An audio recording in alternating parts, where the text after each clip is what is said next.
घटना है मध्य प्रदेश के उज्जैन जिले की। उज्जैन जिले में एक क्षेत्र पड़ता है पिपली नाका। यहीं की कहानी आज मैं आप सभी को सुनाने वाला हूँ। पिपली नाका इलाके में पंडित रमेश व्यास अपने पत्नी गीता बाई, एक बेटा देवकरण और बहू अंतिमा के साथ कुल 4 लोगों का छोटा सा परिवार रहता है। पंडित रमेश व्यास जो हैं अपने घर के थोड़ी दूरी पर ही स्थित नरसिंह मंदिर के पुजारी हैं। उस जो क्षेत्र के लोग हैं सभी लोग जो है पूजा पाठ इन्हीं से करवाते हैं और समाज में इनकी बहुत इज्जत है। बेटा देवकरण जो है अपने पिता के नक्शे कदम पर चलते हुए जहाँ पर पिता कहते हैं पूजा पाठ करने के लिए वहाँ पर जाते हैं और पूजा पाठ करवाने का काम ये भी करते हैं अपने पिता के कहे गए अनुसार। सब कुछ ठीक ठाक चल रहा था, इस परिवार में कोई दिक्कत नहीं थी। ऐसे ही एक दिन 17 अप्रैल 2019 के दिन पंडित रमेश व्यास का जो घर था वो 3 मंजिला घर था। 17 अप्रैल 2019 के दिन बुधवार का दिन था।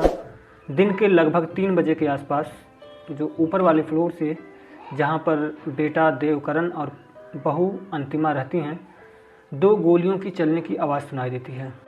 संयोग से उस टाइम पे पंडित रमेश व्यास जो कि घर के मुखिया हैं उस टाइम पे घर पे नहीं थे, लेकिन पत्नी जो है उनकी गीता बाई वो थी घर के ग्राउंड वाले फ्लोर पे।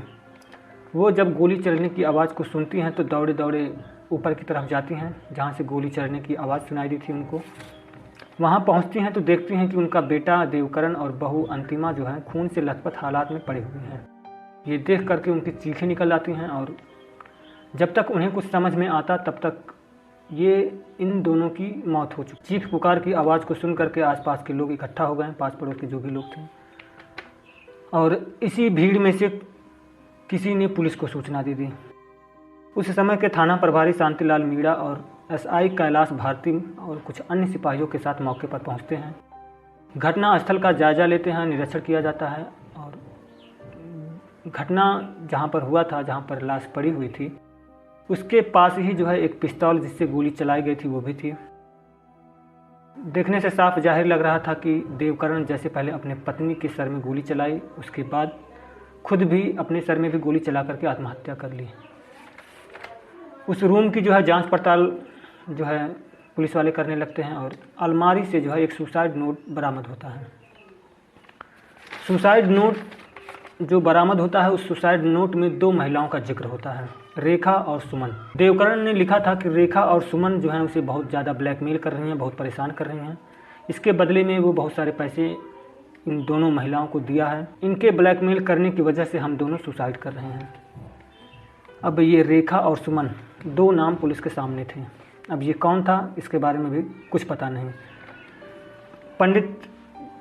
पंडित रमेश व्यास घर पे आ चुके थे तब तक, जब तक ये सब कुछ हुआ।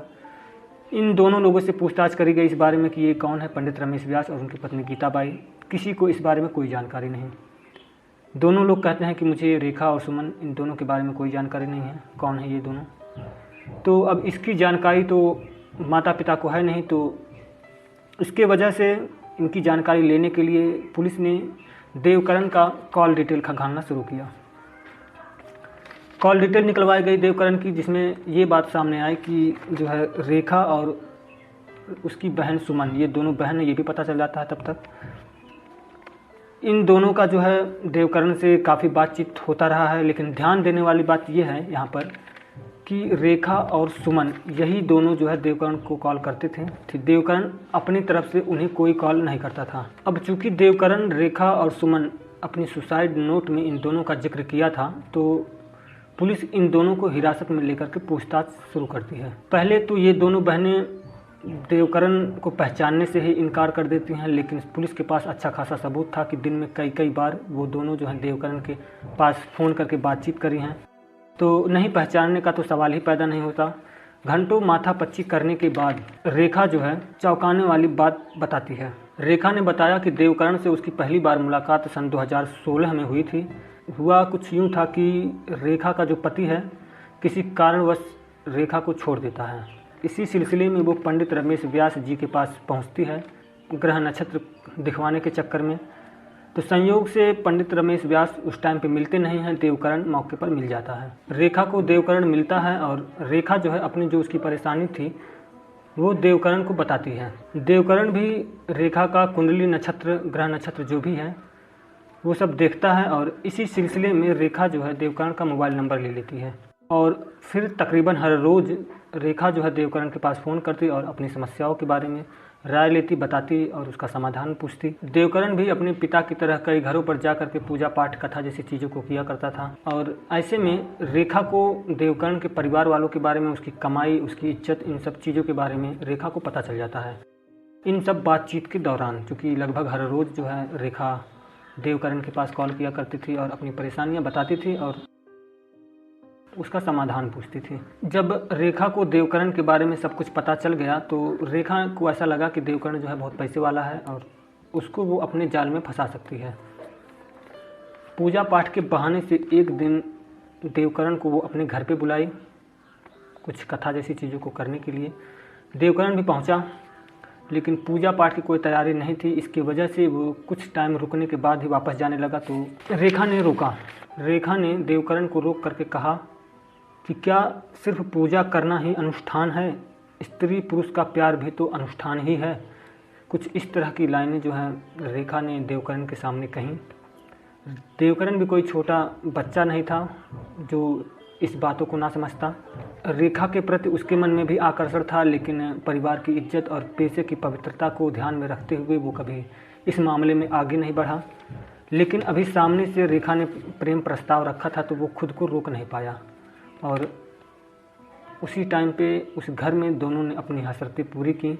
और इतना होते ही अब ये लोग तकरीबन कई बार हफ्ते में चोरी छिपे मिला करते थे। इसके बाद आए दिन इन दोनों की मुलाकातें होती रहती हैं और रेखा को इस देह सुख के बदले देवकरण से पैसे भी मिल जाया करते थे, कोई दिक्कत नहीं था।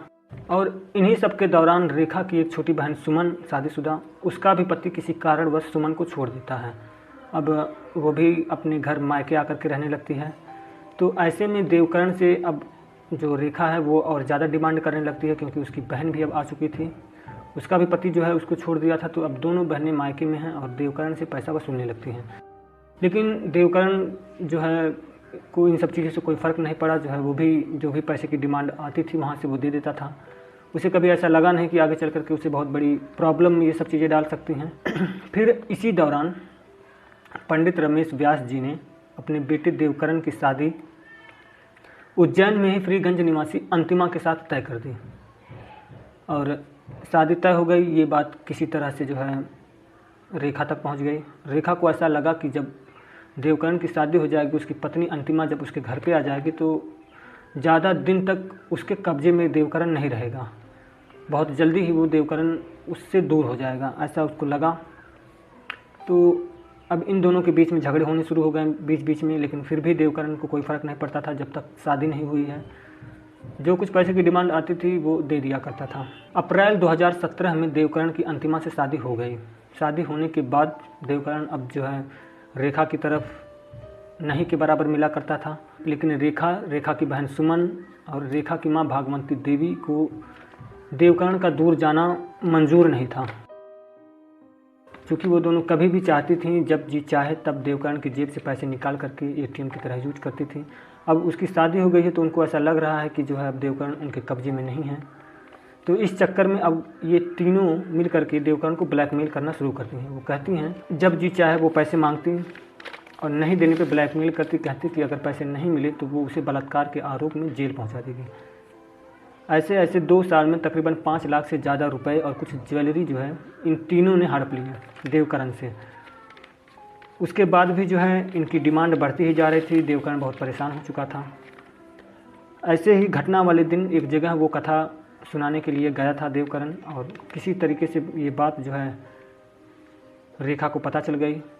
रेखा ने फ़ोन करके देवकरण को कहा कि जो भी दक्षिणा में पैसे मिलेंगे वो पैसे सीधे तौर पर ला करके रेखा को दे। ऐसा नहीं करने पर वो बलात्कार के आरोप में एक केस दर्ज कराएगी थाने में जा करके। देवकरण जो है परेशान हो चुका। उसे लगा कि जो है सचमुच ऐसा हो गया अगर तो उसके परिवार की इज्जत, और देवकरण थक हार कर अपनी और अपने परिवार की इज्जत बचाने के लिए अपनी खुद की जान देने का निर्णय लिया। जान देने के लिए वो पूरी तैयारी कर लिया था, सोच समझ लिया था कि उसे कब और कैसे जान देना है। लेकिन उससे पहले वो चाहता था कि एक बार वो अपनी पत्नी को बता करके सब कुछ और क्षमा मांग ले। माफ़ी मांगना चाहता था वो अपनी पत्नी से, ताकि चूँकि अभी नई नई शादी हुई है और वो उसी के भरोसे आई है। तो वो चाहता था कि वो अपने पत्नी से माफ़ी मांगे। सब कुछ बता करके घटना वाले दिन सब कुछ वो बताया अपनी पत्नी को कि ऐसे ऐसे उसके साथ हुआ है, और वो उससे माफ़ी मांगता है कि अब वो इस दुनिया में नहीं रहेगा। पत्नी ने सारी बात सुनी देवकरण की, अंतिमा ने। तो अंतिमा ने कहा कि अगर वो ही इस दुनिया में नहीं रहेगा तो उसके रहने से क्या ही फ़ायदा, क्या करेगी वो रह करके। तो इसलिए ये दोनों आत्महत्या करने का निर्णय लेते हैं। एक सुसाइड नोट जो है देवकर्ण लिखता है, और उसके बाद अपने तीसरी वाली मंजिल पे जा करके अपनी रिवॉल्वर, लाइसेंसी रिवॉल्वर निकालता है और पहले अपने पत्नी के सर में गोली चलाता है, उसके बाद फिर अपने सर में गोली चला करके आत्महत्या कर लेता है।